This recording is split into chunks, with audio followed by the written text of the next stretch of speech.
How you doing, guys? We are finally back with another What If video. Obviously, you should watch parts 1 and 2 before you watch this. I'm sorry my uploads have been so inconsistent, and I'm sorry that I haven't posted a What If in so long. This video is for the 2-year anniversary of this channel, which was on July 28th. Sorry that I'm late. So thank you all for watching my videos, for liking them, for commenting on them. I really appreciate it, and a huge thank you to all of my subscribers on here. I wouldn't be here without you. It's been an honor making videos for you guys. By the way, I stream every weekend, but switch between channels, so keep an eye out for the streams. I'll make community posts before starting them. So please like this video and subscribe to my other channel as well. The link will be in the description below, and let's get into the video. It is now the time of Return of the Jedi. The third Death Star isn't nearly as complete as it was in the original timeline. It doesn't have much of a defense system, and its shield generators aren't even fully installed. Its super laser is far from complete as well. Long story short, it's kinda weak, but it has a fleet of Star Destroyers protecting it. Luke has continued training with Obi-Wan extensively. The Force ghost of Yoda has helped train Luke from time to time. Han was never put into carbonite because he was never caught. Han, Leia, Lando, and Chewie have been fighting with the rebellion for the past year, while Luke has spent most of his time training with Obi-Wan, who he made amends with soon after figuring out Vader was his father. The rebellion has found out about the new Death Star, and they plan to attack it, while still vulnerable. We are in a room filled with the leaders of the rebellion. We see Mon Mothma, Bail Organa, Admiral Akbar, Luke Skywalker, Obi-Wan Kenobi, Leia, Han, Chewie, among others, like the crew of Rogue One. They were alive in this timeline because the Death Star was never as protected or as developed as it was in the original timeline. The room is also filled with many former senators whose planets have suffered under the wrath of Vader. There is a huge hologram in the front of the room. It's of the second Death Star. Bail Organa begins the meeting by saying Emperor Vader is trying to create another Death Star. This is all he needs to destroy much of what makes up the rebellion. If we are going to plan an attack, then we need to work together, because only the full strength of the rebellion can destroy this Death Star. Because even though it is vulnerable, it has an entire fleet of Star Destroyers protecting it. Mon Mothma would add to the conversation by saying, the construction of this Death Star is being overseen by Emperor Vader and Grand Moff Tarkin. We have a chance to destroy the Empire completely, but the rebellion needs your help now more than ever. So who will help us destroy this battle station? Luke replied, I'm in. Han says, so am I. Chewie roars in excitement. Obi-Wan says, this will be the most important battle in the history of our galaxy, so I will join you. This lifts the spirit of many. Lando, Leia, Jin, Cassian, and many others join. They begin to plan. They decide for Han Solo to lead the fight against the Star Destroyers, and for Lando Calrissian to lead the assault on the Death Star. After they show the hologram of it, and make the plans for the attack, Luke and Obi-Wan volunteer to go onto the Death Star to fight Vader to ensure his defeat. Cassian Andor and others volunteer to fight with Luke and Obi-Wan. Luke and Obi-Wan talk before leaving. Luke says, I know Vader can be redeemed. There is good in him. I can't give up hope. Obi-Wan replies by saying, Luke, I know he is your father, but he's committed unspeakable horrors, and some things can't be forgiven. We need to finish what I should have finished years ago. Luke responded by saying, can we give him one chance to join us at least? Obi-Wan paused, and then said, we can give him one chance. The entire fleet of the rebellion attacks the Empire's Star Destroyers above Endor. Vader would be sitting on his throne when Tarkin would walk in to say, the entire fleet of the rebellion is attacking. They're being backed by many systems. We need to react quickly. We will use this opportunity to wipe them out once and for all, Vader replied. Lando took the Falcon and had many ships following him, including Rogue One. The crew of Rogue One had stormtrooper armor to help them infiltrate the Death Star. The crew lands. Obi-Wan and Luke are handcuffed and are being brought to the throne room. Before they enter the room, Cassian removed their hands from their restraints. Cassian says, you take care of Vader and his apprentice, and we'll take care of Tarkin, and this will be over in no time. Luke and Obi-Wan both nod at him,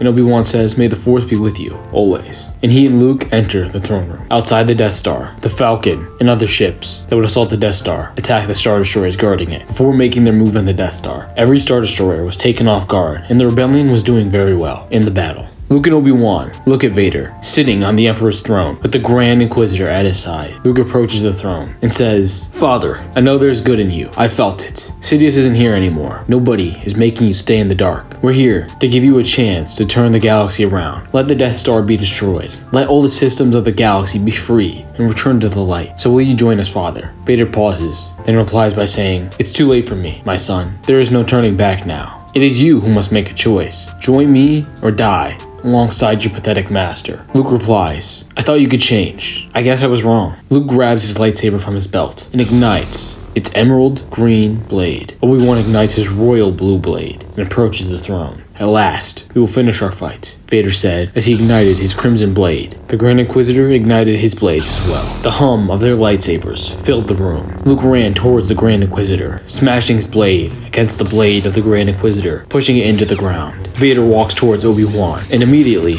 goes on the offensive with his powerful strikes. The Grand Inquisitor struggles to keep up with Luke. He was a blur of green and black. The Grand Inquisitor could only block the swings of Luke's blade when they were inches away from meeting the mark. The Grand Inquisitor spun his blade to confuse Luke, before suddenly turning the tides of the fight. He went on the attack. He kicked Luke to the ground and attempted to kill him, but Luke jumped back up and continued to fight. The battle outside of the Death Star raged on. Han Solo and his crew would be in a T-47 airspeeder, which is the most similar ship to the Falcon that he could find. Many X-Wings and Y-Wings would be deployed, but they wouldn't do much against what was just a fraction of the Imperial fleet. They would take out many TIE fighters. This wouldn't affect the Empire at all, though. Many Mon Calamari cruisers would be taken down by Star Destroyers. However, the Rebellion would take a few Star Destroyers down with them. Every Star Destroyer's destruction came at a great price. Due to the backing of the Rebellion by many former systems of the Republic, the Rebellion had a few Venator-class Star Destroyers and many Dreadnought-class heavy cruisers. These ships would be a great help, but for every ship in the Imperial fleet that was destroyed, 5 Rebellion ships were destroyed. The rebels were losing very badly.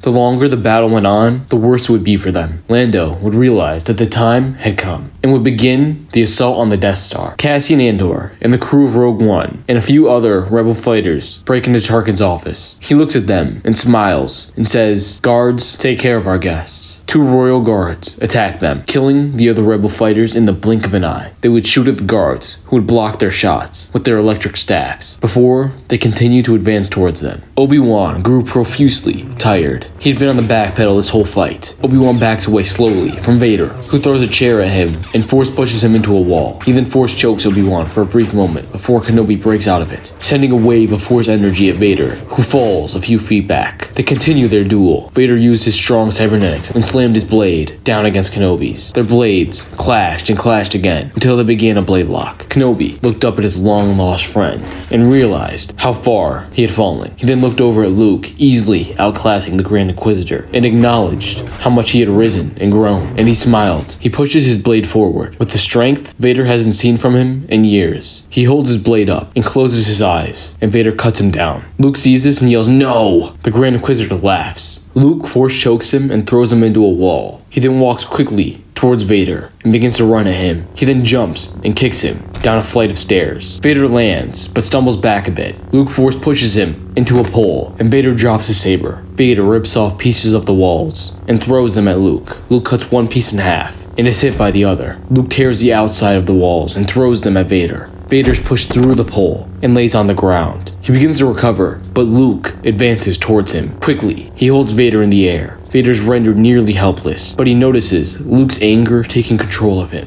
He pulls part of the broken pole towards Luke, and it hits Luke in the back. Luke falls to the ground as Vader begins to recover. Vader uses the Force to pull his saber to him. As he rises again, he ignites it. His scarlet blade lit up the dark room. The whole throne room was tinted red. Vader approached Luke. Luke could hear his father's lightsaber humming. So he stood up and ignited his own emerald green blade. Part of the room glowed green now. Luke spun his blade behind his back before flipping over Vader and attempting to slice off his head. But Vader blocked this, and he swung at Luke fiercely. Luke was being put on the back pedal. Vader went for overhead swings again and again. Luke ducked under one and cut off his father's arm from the elbow down. Vader fell to the ground, defeated. Luke held his saber to Vader's throat. He then pulled his saber back far over his head. He was ready to finish this. Before he swung his blade, he paused. He thought of all his father had been through. He realized he was a horribly wounded man, mentally and physically. He realized he would be on the path to becoming like his father if he went through with this. He deactivates his saber and puts it on his belt. He then looked down and held out his hand to his father and said, "Father, you can still make this right. Take my hand. Help us take down the Empire." Come with me. Live your life in peace while you still can. You were right about me, Luke. Seeing you control your anger just after I killed your master has showed me that it isn't too late to change, and it shows that anger can be controlled. What I'm trying to say is, let's end the Empire together, my son. Luke smiles and pulls his father up. He walks towards him for a hug. He then sees a red lightsaber protruding from his chest. Good,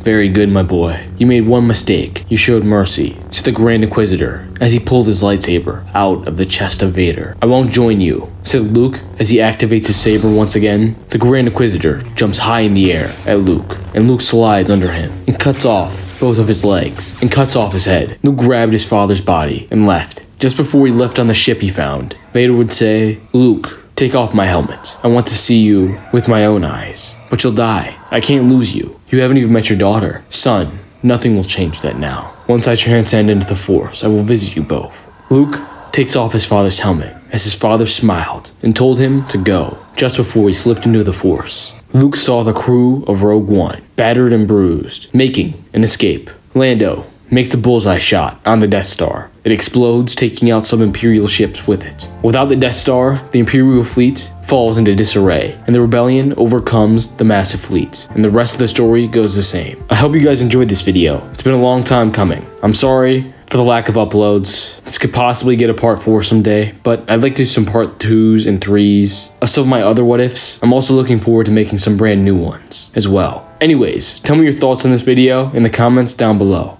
and suggest what ifs you would like to see next. I'll see you guys later. Bye.